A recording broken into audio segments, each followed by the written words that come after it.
Well, as we enjoyed our time with the Eagle and Child leading us in worship, we had an amazing communicator up from Mariners Church.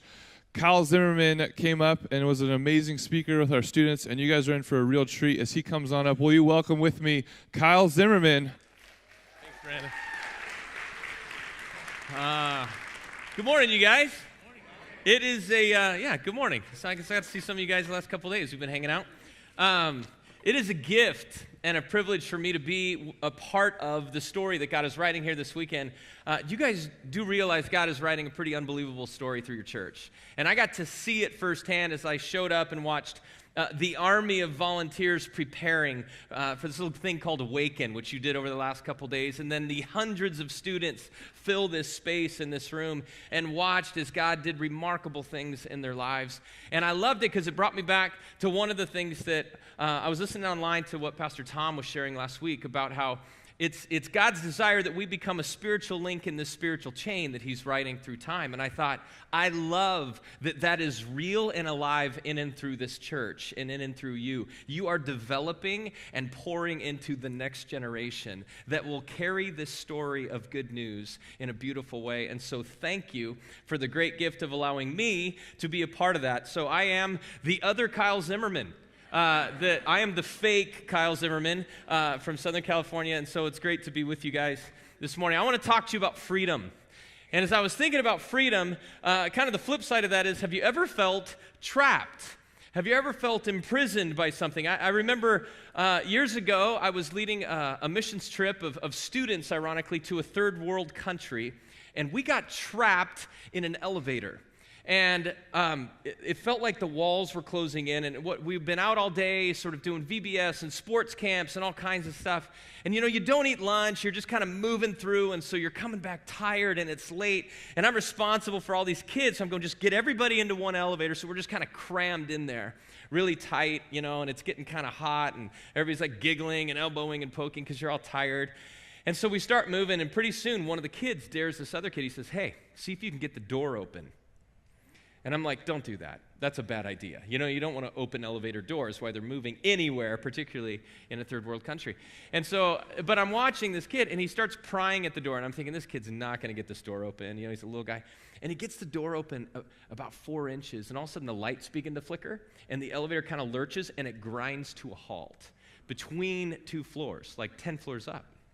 And I'm thinking, ha ha ha, and everybody just kind of starts giggling and laughing. And everybody's like, dude, you did it. That's awesome. I can't believe that. And I'm thinking, this isn't funny.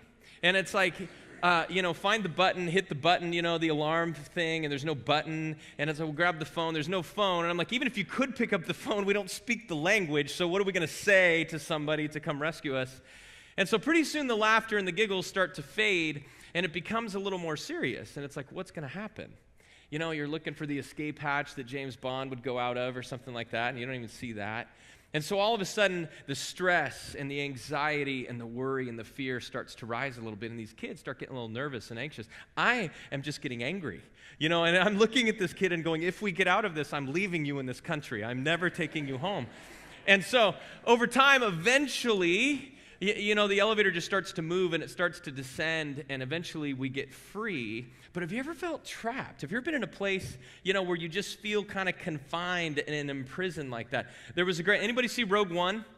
Right? Okay, I'm a Star Wars fan. And so Rogue One, there's this great line in Rogue One. One of the Jedis is sitting in a physical prison, and he looks at this guy, and he says, there's more than one sort of prison. I sense you carry yours with you. And I thought, that's brilliant. Because so often as we go through life, many of us aren't going to find ourselves in a physical prison, but we tend to carry some prisons with us. And lots of us can end up in emotional prisons of worry or fear or anxiety. We can end up in emotional prisons of anger or bitterness or resentment. We can go through physical prisons where health tends to confine us in new ways. Or relational prisons, behavioral prisons, where all of a sudden we end up with these addictions that start to enslave us and trap us in ways that we never could have imagined.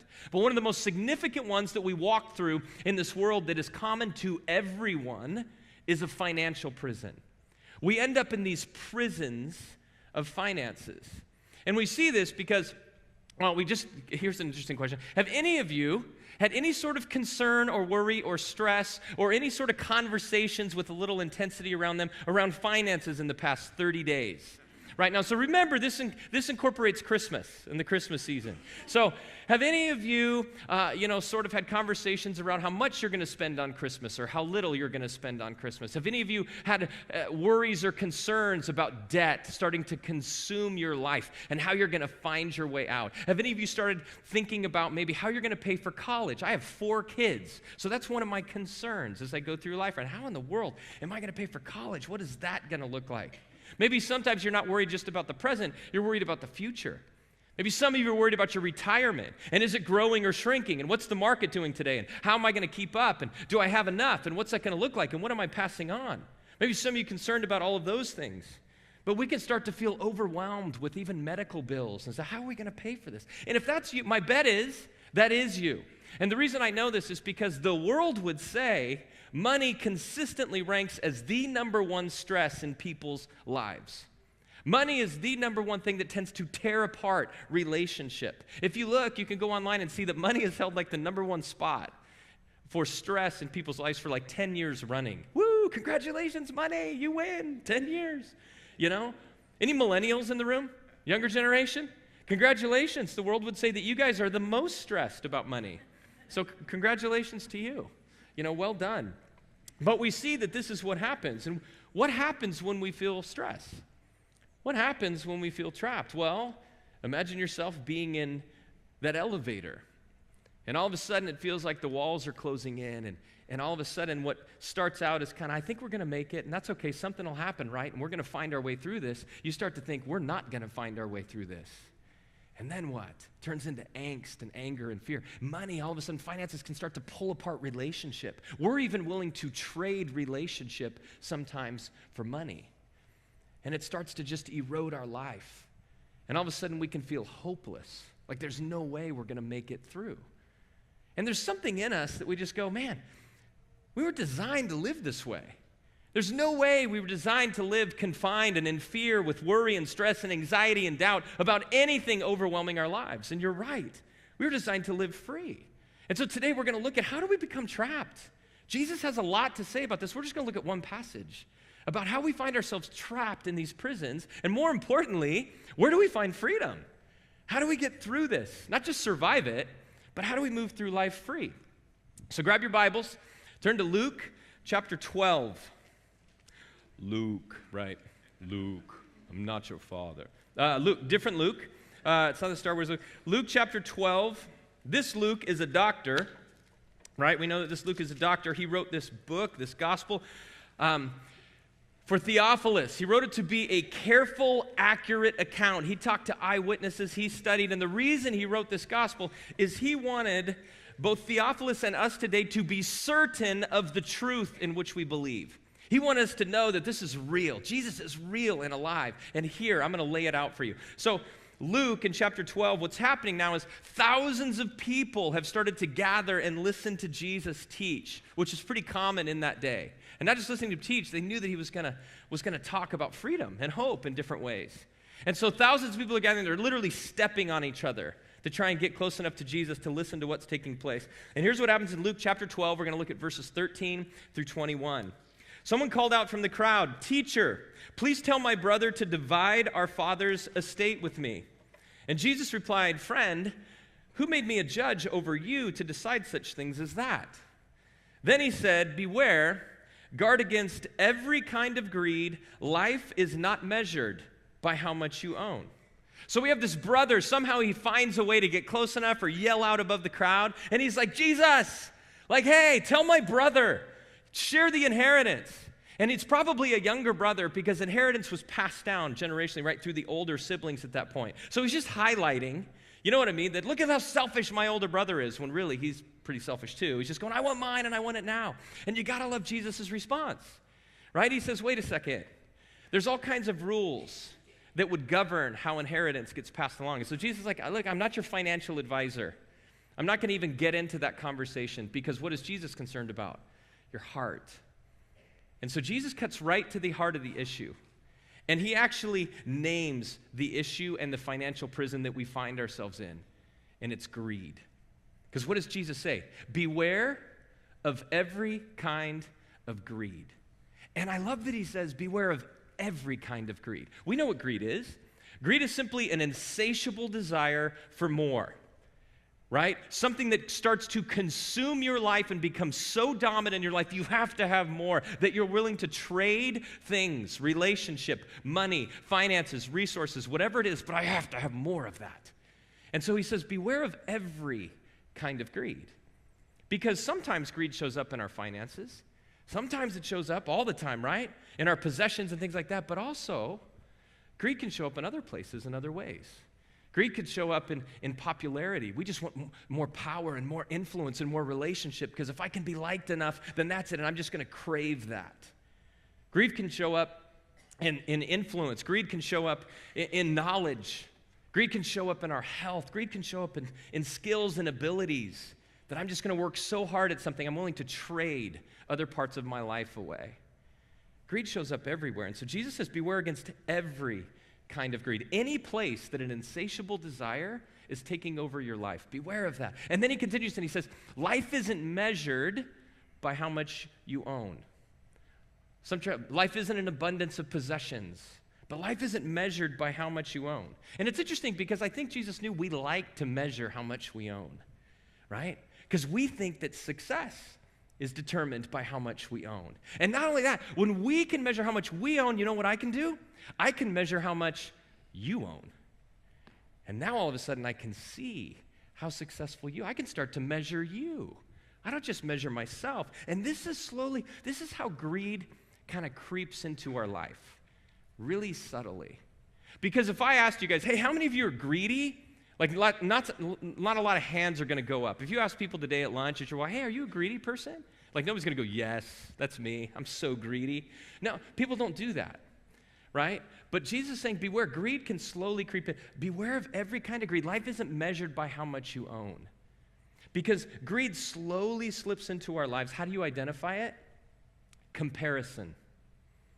That's how greed finds its way into our story.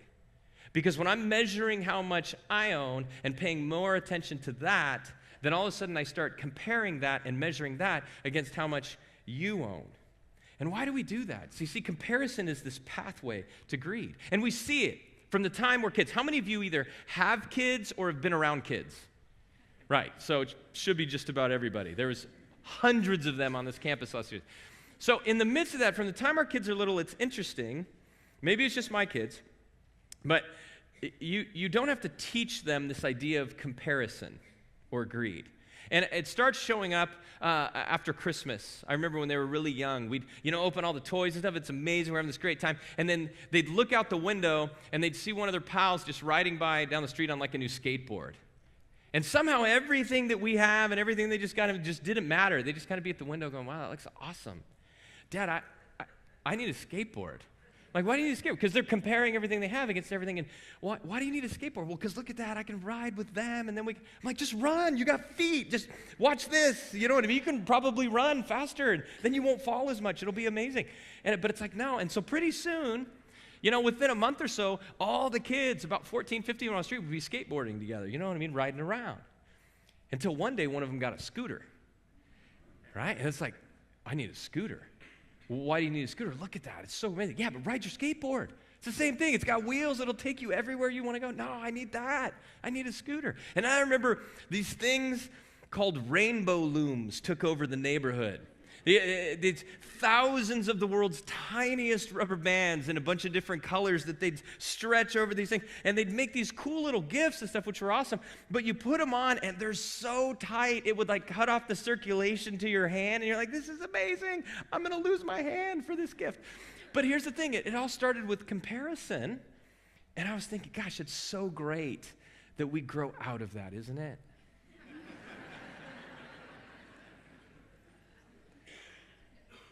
It just gets more expensive. Jesus says, beware of every kind of greed. Life is not measured by how much you own. And why do we do this? You see, there's a longing that's built into every single one of us for meaning and significance and purpose, to feel valuable, to feel loved and seen. And the world is constantly telling us from the time we're kids that how is that life truly found? How is that longing satisfied? By the things of this world, by the way you look, by the job that you have, by the neighborhood that you live in, or the car that you drive, or the education that you possess, or the friends that you have, or the influences that you have, or the size of your bank accounts and portfolios and homes. That's what the world says. Life is found in all of those things. That's how you satisfy that longing. And if we can't create it on our own through this treadmill, well, then we'll just numb and medicate the pain that it creates in our life that we can't be everything that we think we need to. And it's painful. It just creates pain.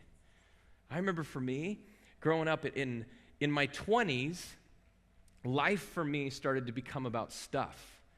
It was about looking the right way, driving the right car, having the right stuff. And I remember that was such a big part of my life. There were seasons I would literally sleep on my friends' couches. I didn't have a place to live, but as long as I had the right clothes and the right car to drive, then I was okay.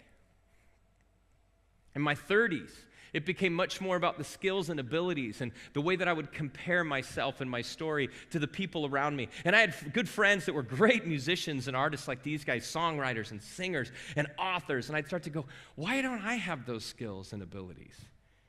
I'd compare my story to theirs. I even bought a guitar at one point, thought I'm going to teach myself how to play guitar. I'm a horrible guitar player. Horrible. And I'd compare. As I've headed into my 40s, one of the things I've realized, the way that Satan tries to get me now to compare and hook me is through influence. And he'll compare. I get to be around amazing leaders and teachers and speakers. I get to come to a place like this with a pastor who's been here over 30 years and written this unbelievable story of God's faithfulness and stuff. And I go, man. And God always consistently, in my most sane moments with him, he brings me back to this. He's like, Kyle, stop comparing yourself to anybody else. I just need you to be the best version of you. And he says the same thing to you. I just need you to be the best version of you. Beware of every kind of greed. Life is not measured by what you own. Beware of every kind of greed. The prison is greed that we find ourselves in. That's what Jesus calls it. But what is it that traps us in that prison? What does that look like? Well, Jesus continues. Verse 16. He says this. He told him a story. A rich man had a fertile farm that produced fine crops. And so he said to himself, what should I do? I don't have enough room for all my crops. So he said, I know, I will tear down my barns and build bigger ones. Then I'll have enough room to store all of my wheat and other goods. I'll sit back and say to myself, my friend, you have enough stored away for years to come. Now take it easy, relax, eat, drink, and be merry. A couple things we see. The first one is, this is a rich man. He's already rich. It's not like he was poor and just hit the lottery and won it big. Whoa, what do I do now? He's already rich. The guy's been blessed. And so we learn right away, is money bad? The right answer is no. Is money bad? No, money's not bad. This guy's wealthy. He's already blessed. It says at the beginning of the story, a rich man. Money's not bad. And this rich man, he asks a very good question. So he has this fertile farm that produced this amazing crop, and he says, what should I do? That's a good question. That's the right question, right? He's been blessed. He's been given so much. And to go, man, I want to steward this well. What should I do? I don't want it just to lie there and die. I don't want to waste all of this. What should I do? He asks a very good question. He just comes up with a very bad answer, which is why Jesus tells this story. And it shows us how we end up in prison. I know. I'll tear down my barns and build bigger ones. Then I'll have enough room to store all of my wheat and other goods. I'll sit back and say to myself, my friend, you've stored away enough for years to come. Now, take it easy. Eat, drink, be merry. The prison we find ourselves in is greed. The crime that puts us there is self-reliance. Trusting in ourself and our stuff. The prison is greed. The crime is self-reliance. It's trusting in ourselves and our stuff. We see over and over 8 times in this passage or more. This guy's going, I did this. I made this happen. I know what I'll do. I'll ask myself this question. I'll even give myself the answer. This is what I'll take my wheat and I'll store all my, and now I have enough stored for me. To do what? To sit back and relax and eat and drink and be merry.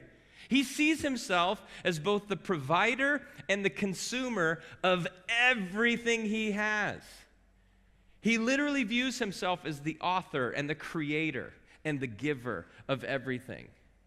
I mean, he sees himself as the one who is smart enough to have him be born into the family that he was born into, in the particular area that he was born into. He sees himself as the one who gave himself that DNA to be shaped and developed and grown, to be a good businessman, to be wealthy in the first place. He sees himself as the one who gave himself all the seed and everything he needed to plant that crop. He sees himself as the one who probably made it rain so that that crop would grow and be amazing. He sees himself as the one who did everything. And not only that, he sees himself as the consumer of it all. Right? He says, what I'm going to do, I got to store all this. This is all for me. What am I going to do with it? And you can see how he measures life. I'm going to sit back and relax and eat and drink and be merry. Because that's what's going to satisfy me, right? You can see how he measures life and how that's crept in to his story. He is the picture of self-reliance and trusting in himself and his stuff. And it's interesting, who's in danger of this? All of us. This is not a rich person's problem. This is an all of us problem. Self-reliance transcends economics. It doesn't matter how much you have. And that's what Jesus was cutting to the core of here. This is a heart issue. This is not a stuff issue.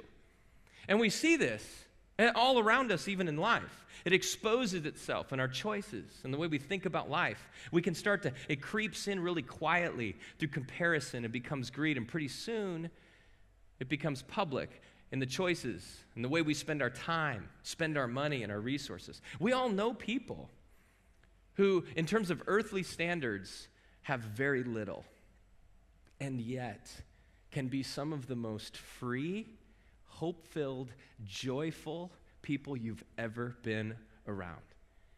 And we know people in terms of worldly standards who have everything, and yet they're miserable.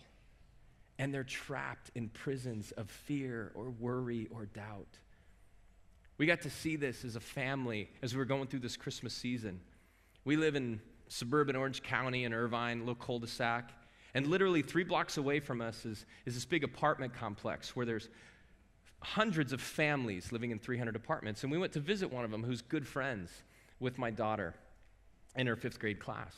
And so we went by to say goodbye because we were leaving on a trip and we had to drop some things off. So we get over there and the kids, it's awesome. You know, you open the gate to the patio and they just kind of run out and everything.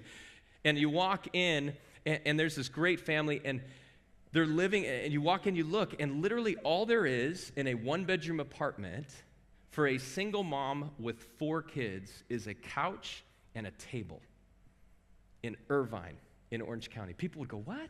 That's Orange County. They have everything. I'm like, no.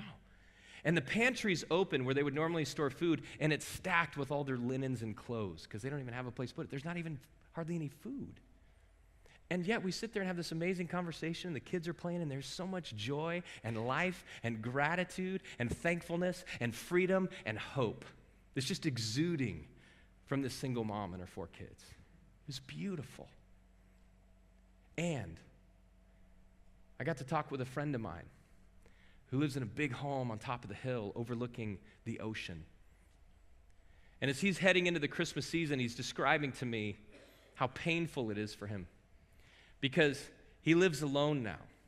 And even though he has this amazing home with a killer view and he gets to walk out and he gets to choose which car he wants to drive every day, he's lost everything that truly matters because he worked from 4 a.m. to 10 p.m. every night. Because greed and measuring what he owned compared to everybody else crept in. And he lost. And now he's in a prison of isolation and fear and loneliness. Beware of every kind of greed. Life is not measured by what you own. And Jesus says Self-reliance, trusting in yourself and your stuff, is what's going to lock you in that prison, and it literally destroys us from the inside out. Look at verse 20.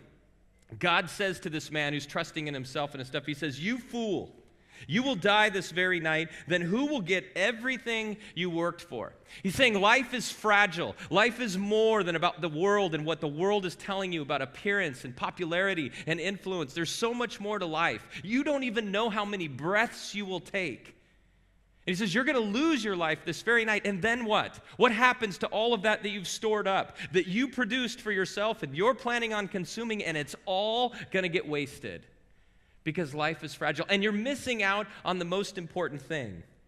Why is he a fool? Because he's trusting in himself and his stuff.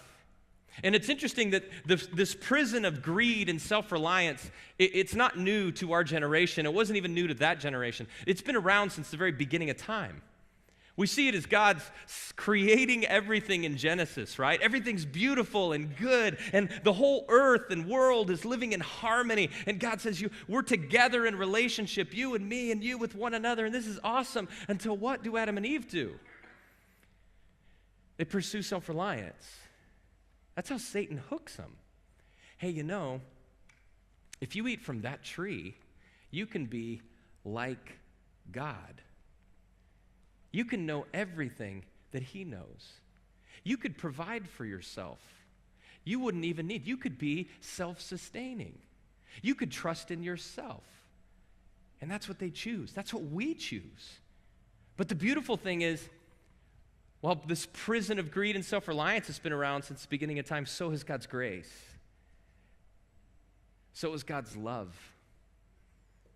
And we could be thankful, and that's the conversation that Jesus is now having as he's literally standing in front of these people and saying, beware of every kind of greed. Life isn't measured by what you own. Don't trust in yourself. Don't rely on yourself. Don't depend on yourself. There's never a way that you can repair your relationship with God. There's nothing you can do to earn enough to satisfy that longing in your soul. The only way you will find freedom is in me. I'm right here in front of you. Don't miss it. And this is what he says, the key to freedom in verse 21. He says, yes, a person is a fool to store up earthly wealth, but not have a rich relationship with God. Some of your translations will say being rich towards God. A person is a fool to trust in themselves and to trust in their stuff. But the key to freedom is to have a rich relationship with God. And that's what Jesus is saying. He's inviting them into it. He goes, look, I'm right here. I'm the one, the only one that can actually restore and repair your relationship with God. You can't earn it. You can't buy it. You can't find your way to it. You can't be good enough. There's no good enough. It's just trusting and believing in me. Trusting and believing in me. And then developing that rich relationship with God. You're a fool to trust in yourself and your stuff. But you will be free if you have a rich relationship with God. So what does that freedom look like? How would we even discover that? Well, all you have to do is flip that story that Jesus told about that rich man upside down. There's a few key things that we learn. The first one is you got to acknowledge God. You got to acknowledge that he's the owner and the provider, that he's good, and that he's loving, and that he's kind, and he's the one who created everything, so he literally is the owner of everything you have. You have to acknowledge him. And you just have to acknowledge him for who he is, right? We understand this relationally. I understand that my wife, Holiday, when I acknowledge who she is in our relationship, that she is not just my wife in the title, but she is adventurous, and she's kind, and she's loving. And she brings joy and life into our marriage and into our family in ways that I never could. When I'm affirming that, when I'm acknowledging that, our relationship is rich. And it's beautiful. When I'm not, it's a little more challenging, if you know what I mean. Right? But when I affirm that, I have a rich, when you affirm and acknowledge your relationship with God, God, you are good. You are loving. You are kind. You are the provider of everything. When we acknowledge that, when we understand him and acknowledge him for who he is, we're rich and we're free. The second thing we see is that we're called to live in community. From the very beginning, right? God designed us to live in relationship with him and in relationship with one another. Nobody makes it through life alone. And we see that. Imagine if this rich man had only acknowledged God and said, God, thank you for everything that you've provided. Thank you for the fertile crop and the abundance that you've given me. And what if he would have asked, now what do you want me to do with everything? And even if he missed on that, what if there would have been people around him that he could have been telling them and asking them that question? What should I do? Because somebody would have aimed him in the right direction. Somebody would have steered him right. They would have said, what are you thinking? Everything you have, that can't possibly be for you. Look at that. There's people starving to death in our community. Because you got to remember, the fact that this man didn't talk to anybody would have been totally absurd to the first century listeners of this story. It was such a community-driven culture. The fact that he didn't ask anybody or talk to his friends or talk to his family, what should I do? The fact that he just talked to himself about that, that would have been totally absurd. And so we have to acknowledge God for who he is. We have to live in community with one another. And then finally, we have to live with contentment. We have to war against the insatiable desire for more. And the way that we do that is we start incorporating this word into our vocabulary. Enough. Enough. Enough is the cure for greed. Enough allows us to live in contentment. Enough acknowledges, right, that we have everything that we need. And when we do encounter more, that it's for others and not for us.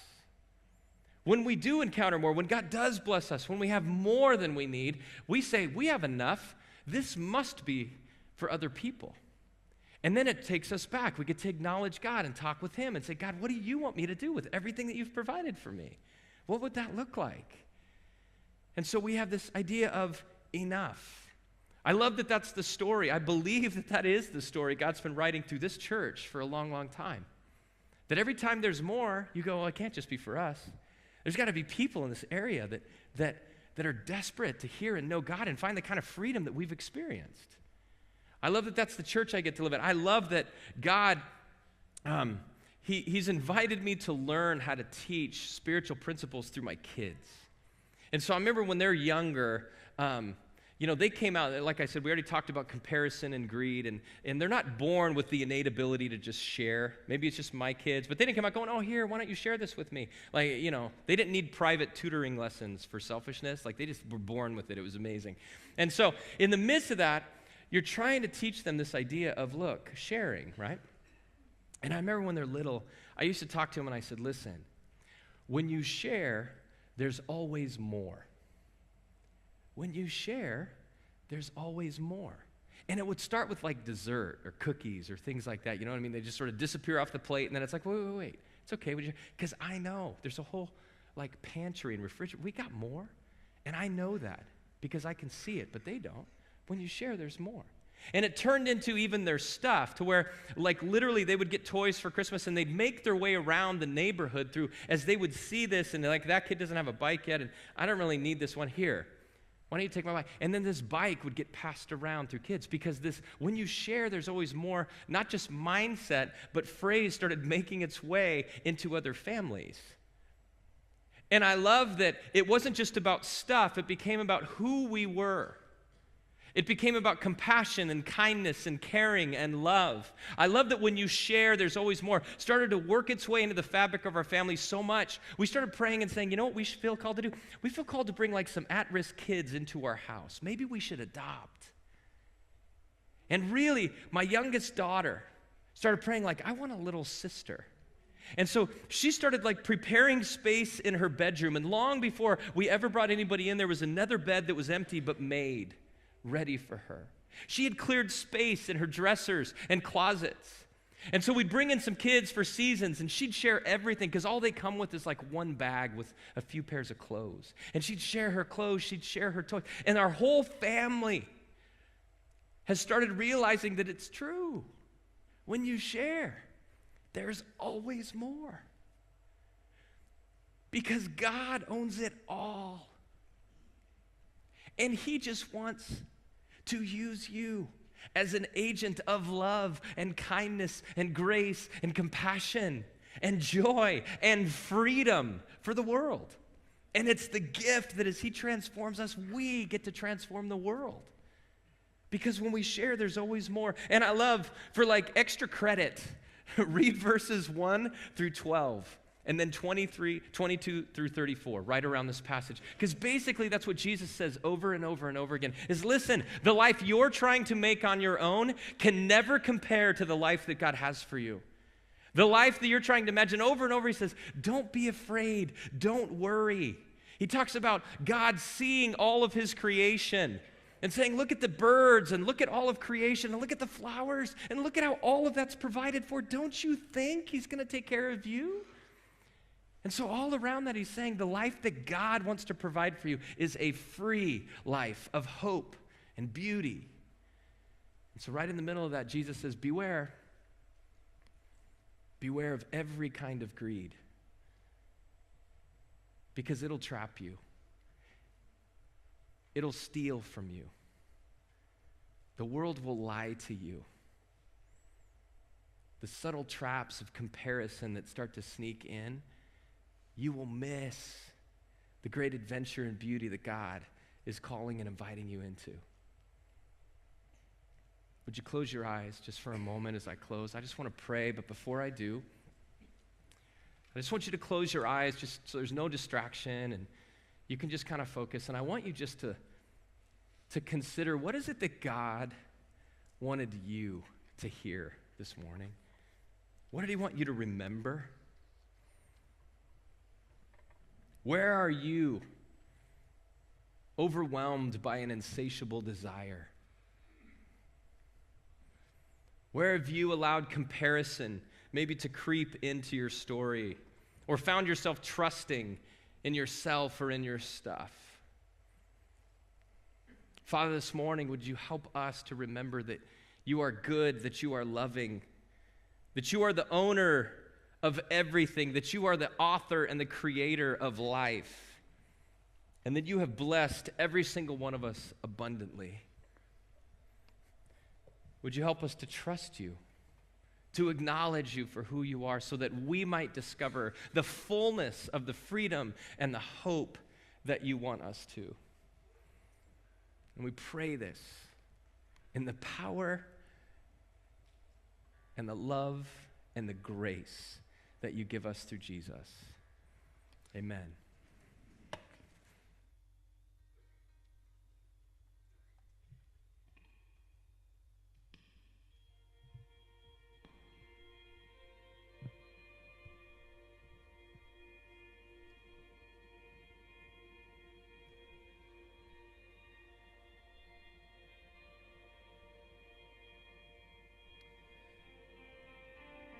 This song we're going to play is a song that we wrote. There's sort of two parts to it. One is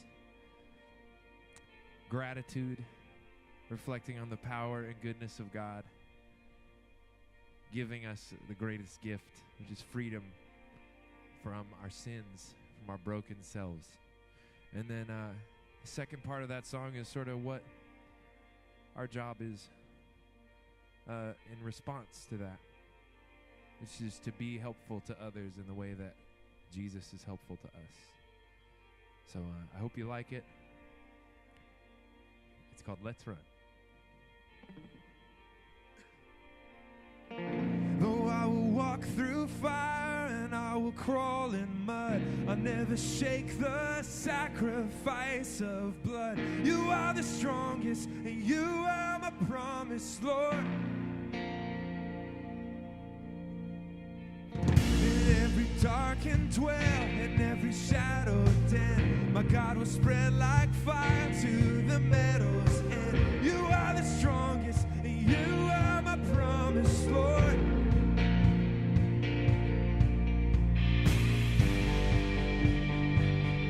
I'm beginning to make sense of all the ways you show the unending love for us, perpetual hope, holding the hearts of the broken,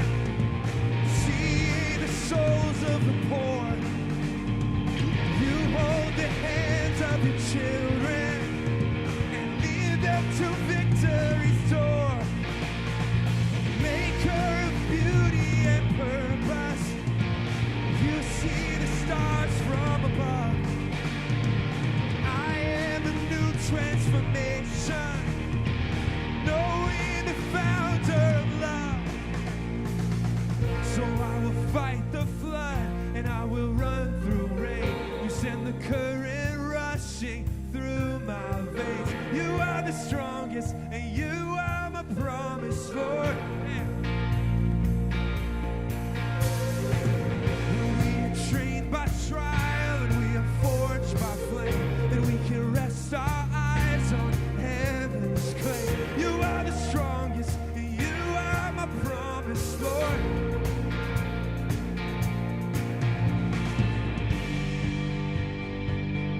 I'm beginning to make sense of all the ways you show. Your unending love for us, it carries us home. Holding the hearts of the broken, seeing the souls of the poor. You hold the hands of your children and lead them to victory's door. Maker of beauty and purpose, you see the stars from above. I am a new transformation, knowing the founder of love.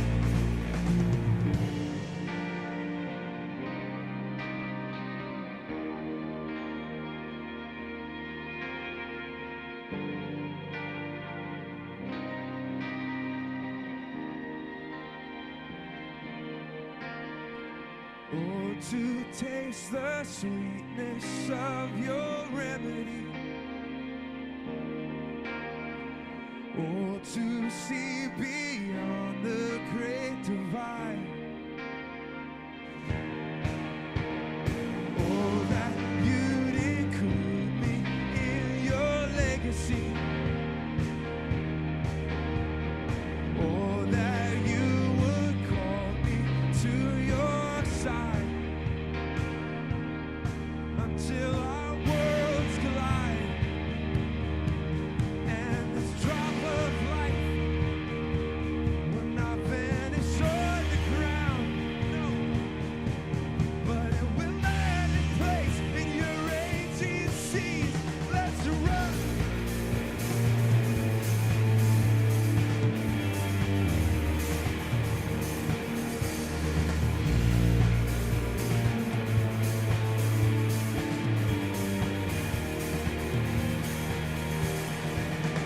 To the lonely with the broken hearts, let's run.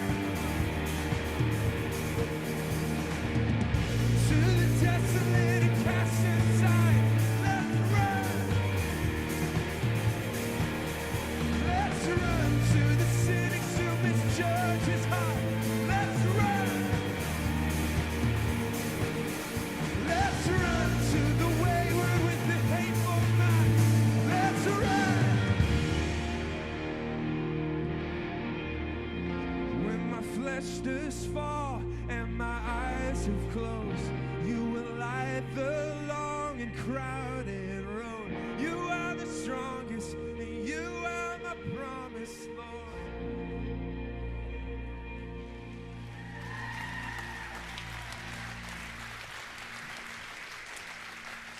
All right.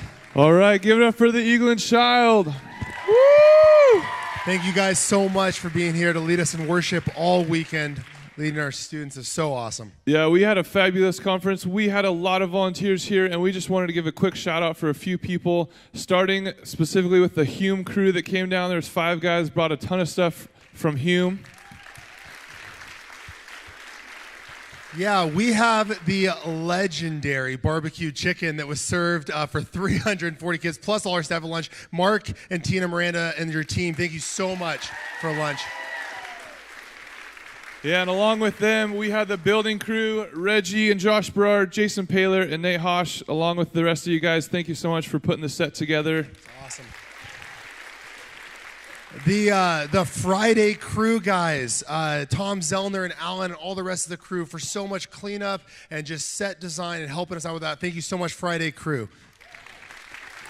And in the back, hiding behind the sound booth, we had Podge, Melanie, Jaron, and others making sure power was on and everything was good with Sean.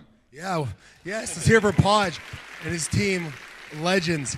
We had our interns, Josh McEwen and CJ Cooper, just doing so much work tirelessly all weekend. They're not even here. They're working in Boardwalk right now, tearing stuff down. Let's hear for Josh and CJ. They're awesome.